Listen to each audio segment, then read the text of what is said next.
Tribuners, ketemu lagi bersama Ratu Sujati di Tribunnews On Cam. Nah, kali ini Ratu udah terhubung sama Salsabila Adriani.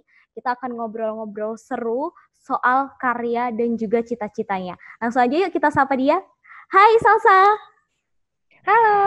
Apa kabar? Baik, alhamdulillah, terima kasih. Apa kabar? Aku sih alhamdulillah baik banget ya.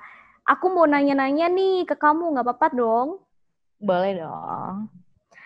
Kalau aku lihat dari channel YouTube kamu nih Salsa, terakhir video yang ada tuh di Salsabila TV itu lirik, ya kan? Iya, Kalau music video. music video yang judulnya lirik. Kalau Hmm. aku dengerin lagu itu kayak sedih banget gitu loh Kak. Itu inspirasinya dari mana sih? Sebenarnya sih lebih berusaha untuk relate sama apa yang terjadi kepada perempuan-perempuan di usia aku aja sih, Kak. Yang kayak, duh, gue tuh pengen banget pergi tapi nggak bisa pergi. Terus ini cowok juga udah nggak baik lah, maksudnya kayak toxic relationship, tapi kok nggak ngelepasin juga gitu, kayak kok masih tetap bahasanya mungkin tetap ngikat kita gitu sebagai perempuan. Nah kayak gitu sih, jadi yang lebih nih cewek mau pergi tapi nggak bisa pergi, cowoknya tapi mereka juga udah terjebak di dalam toxic relationship kayak gitu sih. Siapa aja sih yang terlibat di dalam lirik ini? Yang pasti aku, music producer aku Kapika Iskandar, abis itu komposer juga Kak Jericho.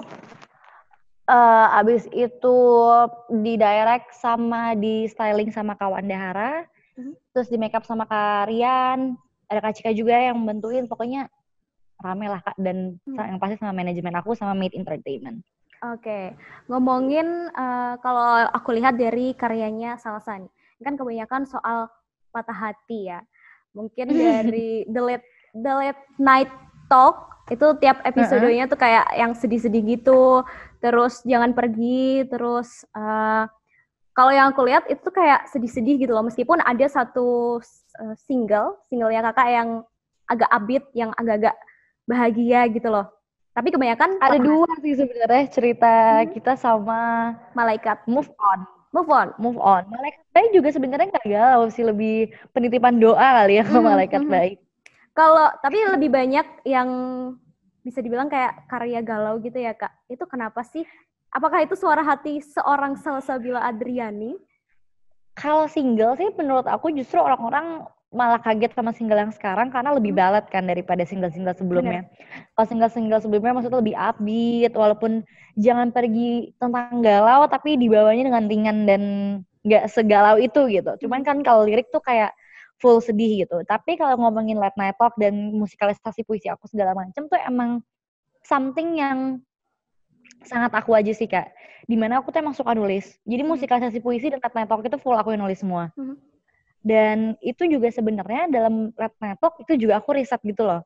Aku nanya sama beberapa orang yang misalnya kayak temanya, kan ada tuh yang pacaran 5 tahun udah mau nikah, tiba-tiba cowoknya yang kurang ajar tapi cowoknya juga yang bosenan dan mau pergi gitu. Dan itu aku juga nanya-nanya sama teman-teman aku yang pernah mengalami hal tersebut, dan beberapa juga base dari cerita pribadi sih gitu. Cuman karena aku pribadi entah kenapa aku susah aja menulis ketika aku lagi bahagia.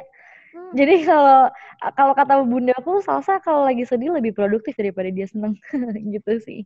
Berarti kalau Kak Salsa lebih pilih mana? Lebih pilih sedih atau seneng nih? Ya pasti lebih pilih seneng dong, cuman kalau hidup nggak ada sedihnya kayaknya terus no way Kak gitu. Oke, aku mau ke netizen nih Kak. Kalau aku bilang Kak Salsa ini kan multi talented artis gitu ya. Thank you. Nah, pasti ada dong haters. Gimana sih cara kamu nanggepin haters? Aku sih cuek banget ya Kak, sebenarnya anaknya aku tuh cuek bebek banget, mau di kata-katain juga ya udah, dan kadang-kadang kalau emang keterlaluan pun aku delete aja, kayak simple aja gitu loh. Tapi terkadang emang perkataan mereka bisa dijadikan sebuah motivasi sih buat aku. Jadi lebih kayak ngereflek diri aja, kayak oh mungkin gue emang kurang di sini, jadi ya udah, tapi nggak pernah diambil pusing. Iya sebenarnya pernah sih, kayak pernah sampai nangis atau kayak sakit hati, tapi aku tidak terlalu memusingkan itu sih gitu, karena banyak yang harus aku urusin daripada ngurusin haters gitu. Bener. Tapi pernah sampai depresi gitu nggak sih, Sal? Depresi sih nggak pernah ya. Enggak ya? Kayaknya enggak nih. Kayaknya kalau depresi gara-gara haters yang ada dia senang Kak. Lebih baik kita balas dengan karya. Ngomongin karya, film terakhir kamu Ritual di 2019, itu benar nggak? Terakhir Warkop DKI. Warkop DKI. Reborn. Kalau di tahun 2020 ada berapa film rencananya udah main? Ada 2 film yang harusnya tayang di bulan April dan di bulan Mei. Itu ada Berhenti di Kamu sama Malik dan Elsa, tapi dikarenakan adanya wabah coronavirus ini, jadi harus di-postpone. Rencananya tetap bakal tayang di 2020 atau bakal dimundurin sampai entah nanti sampai pandeminya selesai atau gimana? Aku belum tahu update lebih lanjutnya, tapi kalaupun nanti ada update-nya pasti langsung aja bisa, pasti langsung bakal aku kabarin lewat social media sih. Gitu. Pemain film, penyanyi, content creator, business girl, mana yang paling kamu suka? Dan kenapa? Kalau sebenarnya aku tanya sukaan mana, semuanya suka sih ya Kak, karena ngerasanya kayak masih muda, jadi masih bisa nge-explore banyak hal gitu. Cuman kalau yang dibilang tanya paling suka, apa ya? Bingung juga sih Kak pertanyaan kayak gini ya. Apa ya? Bisnis seneng, karena kalau bisnis aku masih belajar, nyanyi pun aku juga masih belajar, acting juga masih belajar. Kayak semuanya deh Kak aku seneng. Gak bisa milih kayaknya. Nggak bisa milih ya? Oke, karena nggak sedikit artis yang kalau aku bilang mengesampingkan soal pendidikan. Ini aku mau ngomongin pendidikan. Kalau Salsa sendiri, menurut kamu seberapa penting sih pendidikan buat kamu? Penting banget, karena aku selalu ingat kata ayahku, kalau seandainya aku sampai berhenti pendidikan dikarenakan oleh pekerjaan aku, lebih baik kamu berhenti dua-duanya. Ayahku selalu bilang kayak gitu. Karena menurut aku pendidikan tuh yang pasti mengasah otak kan udah pasti. Dan yang kedua itu membuka link.